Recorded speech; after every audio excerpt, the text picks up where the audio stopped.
lain-lain senang. Kalau menjadi pengamat, senangnya kita bisa melakukan kritikan. Tapi ini kurang. Moneynya kurang. Bukan kurang lagi. Tidak dibayar mengkritik. Kalau menjadi pejabat, kena kritik. Tapi ininya banyak. Digaji oleh negara.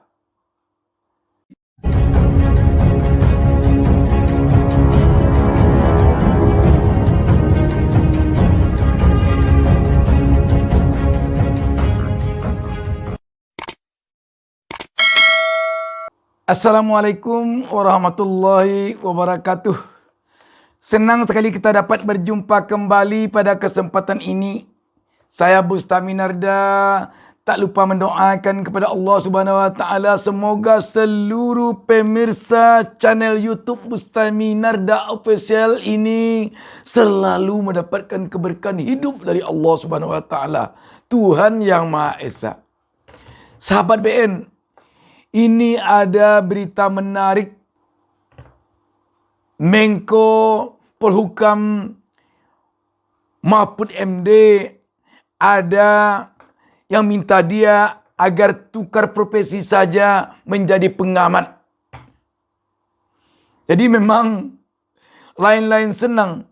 Kalau menjadi pengamat, senangnya kita bisa melakukan kritikan. Tapi ini kurang. Moneynya kurang. Bukan kurang lagi. Tidak dibayar mengkritik. Kalau menjadi pejabat, kena kritik. Tapi ininya banyak. Digaji oleh negara. Ini maksudnya pejabat negara. Digaji oleh negara. Jadi tinggal pilih. Orang yang senangnya mengkritik, kadang-kadang dia tidak mempedulikan uang. Yang penting bisa mengkritik. Malah kalau dia jadi pejabat negara, kepalanya sakit karena tidak bisa mengkritik. Jadi ini ada seorang pengamat meminta agar Pak Mahfud MD tukar posisi saja. Pak Mahfud MD jadi pengamat aja katanya. Ini berkaitan dengan perseteruan antara Mahfud MD dengan Rizal Ramli. Kita baca saja beritanya, nanti kita bahas. Wartaekonomi.co.id menurunkan berita di bawah judul ucap kalimat gak pantas ke RR, Mahfud MD disarankan ganti profesi. Berita ini hari Sabtu ini tanggal 7 Januari 2023. Tepatnya pukul 7.55 WIB. Warta Ekonomi Jakarta. Pernyataan ngawur dan bodoh yang disampaikan oleh Menteri Koordinator Bidang Politik, Hukum dan Keamanan Menko Polhukam Mahfud MD terhadap ekonom senior Rizal Ramli dianggap tidak elok. Mahfud MD pun disarankan untuk pindah profesi sebagai pengamat. Kalau kita bicara berwacana di ruang publik, berargumentasi di ruang publik, tidak boleh kita memposisikan orang lain itu pada posisi yang marginal. Misalnya disebut ngawur dan bodoh.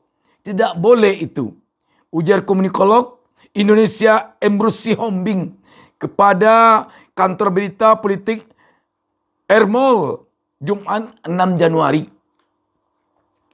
Emrus menilai yang seharusnya diperdebatkan oleh Mahfud MD adalah pernyataannya Rizal Ramli dengan menyajikan data, fakta, dan argumentasi.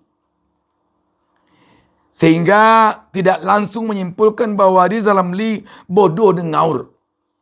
Jadi memang sahabat, harusnya memang ini selaku seorang pejabat yang punya risiko harus menerangkan duduk persoalan yang dikritik oleh seorang pengamat ataupun oleh rakyat biasa, ataupun oleh rakyat elit, harusnya memang pejabat ini menjelaskan duduk persoalannya. Jangan langsung simpulkan, udah, ngaur, tidak konstruktif. Harusnya tidak begitu, jelaskan. Kita juga kadang-kadang di ruangan komentar YouTube agak malas juga mendengar komentar-komentar yang mengatakan, bodoh, tidak bagus, kadrun. Argumennya tidak ada. Harusnya sampaikan sejelas-jelasnya, ini datanya, ini yang sesungguhnya, ini analisisnya, kesimpulannya ini. Ngawur bodoh. Tetapi kalau langsung bodoh, langsung ngawur, langsung kadrun, memang kadang-kadang karena emosi kalau sudah memuncak, tidak sempat mengemukakan argumen langsung ke kesimpulan. Kita lanjutkan membacanya. Kalau enggak, pindah saja dia jadi teman saya, jadi pengamat itu, Mahfud MD. Walaupun pengamat kurang elok juga, tapi masih bisa diterima. Ini kan pejabat publik. Jadi saran saya kepada Mahfud MD, pindah saja dia profesi menjadi pengamat lah, kata Emrus. Memang pengamat pun harus juga berargumentasi. Tetapi karena pengamat tidak digaji rakyat, memang seperti dikatakan Pak Emrus, mungkin agak ada keleluasaan sedikit berbicara dibandingkan dengan pejabat yang digaji oleh rakyat. Dan kita yakin Pak RR ini dalam mengungkapkan kritikan sebagai seorang ekonom, tentu dia punya dasar, punya argumen yang jelas. Kita teruskan membacanya. Saya mohon kepada saudara Menteri Mahfud MD, tidak ada salahnya itu ditarik kembalilah. Kerana dua tokoh ini kan orang educated. Jadi mereka ini orang-orang hebat. Janganlah orang-orang hebat ini saling memposisikan satu dengan yang lain seolah-olah subordinat. Pungkas Emrus. Sahabat BN, apa yang disampaikan oleh pengamat Emrus ini menurut kita memang banyak benarnya. Bahkan benar semuanya. Kalau menjadi pejabat publik, memang risikonya kena kritik. Kenapa lebih banyak kritik? Karena rakyat ini lebih banyak daripada pejabat. Sehingga yang mengkritik ini kan rakyat. Ibaratkan mata, Menko Polhukam itu matanya hanya dua. Tapi mata rakyat yang melihat Menko Polhukam itu, ratusan juta banyaknya. Demikian juga dengan presiden. Mata presiden hanya dua. Telinga presiden hanya dua. Tapi mata dan telinga rakyat 272 juta lebih. Yang melihat tiap hari. Bayangkan. Memang pantas kalau tidak begitu kuat menghadapinya, memang hilang kesabaran jadinya. Ini belum habis kritiknya, ini datang lagi. Ini belum habis, ini datang lagi. Yang ini kritiknya penuh analisis. Yang ini kritiknya mendobrak langsung. Yang ini bahasanya bahasa yang bagus. Yang ini bahasanya bahasa pasar. Oh, mau diatur. Saya yang mengkritik saya, harusnya bahasanya bahasa intelek EYD saja. Saya yang mengkritik saya, harus orang yang telah membaca buku Yus Badudu. Nggak bisa. Sebab orang doktor seperti Pak Rizal Ramli, rakyat Indonesia juga. Orang yang pedagang ikan asin di pasar, rakyat Indonesia juga. Dan mereka punya kesempatan untuk melakukan kritik sesuai dengan kepentingannya masing-masing. Sesuai dengan pandangannya masing-masing. Jadi memang banyak, kalau kita perhatikan pejabat-pejabat yang menjadi pejabat negara yang bukan menteri, tapi yang dipilih langsung oleh rakyat, apakah presiden, apakah gubernur, bupati, wali kota, memang banyak kita lihat ketika kampanye, kritik saya, kritik saya, kritik. Ketika sudah duduk dikritik, kritiknya kan tidak kritik membangun. Kritiknya kan tidak konstruktif. Kritiklah yang membangun. Kritiklah yang konstruktif. Malah ada pula yang mengatakan, kalau mengkritik, tolong berikan solusi. Nama saya saja kritik. Yang harusnya memberikan solusi, yang dikritik, yang digaji oleh rakyat.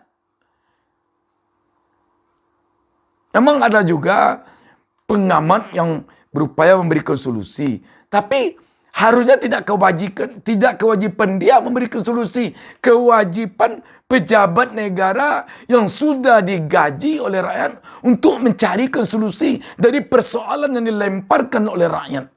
Apakah itu pengamat, apakah itu pedagang, apakah itu punya profesi lain-lain. Harusnya begitu. Mudah-mudahan pejabat kita di negara demokrasi ini tidak alergi terhadap kritik.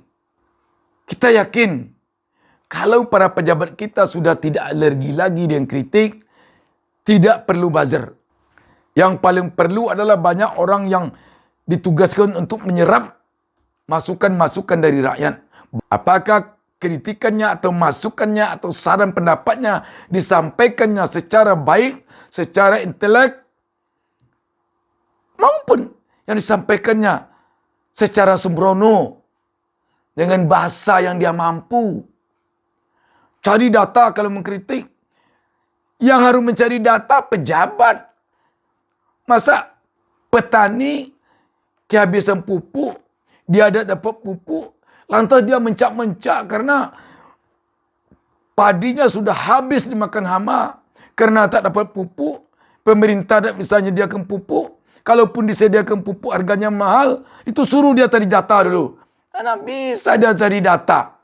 Yang penting baginya, pemerintah ini tidak becus. Saya perlu pupuk, pupuk tidak ada. Sudahlah harganya mahal, sulit pula ditemukan. Itu misal. Itu misalnya saja.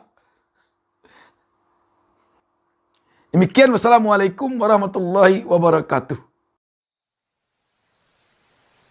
Jangan lupa subscribe. Jangan lupa subscribe.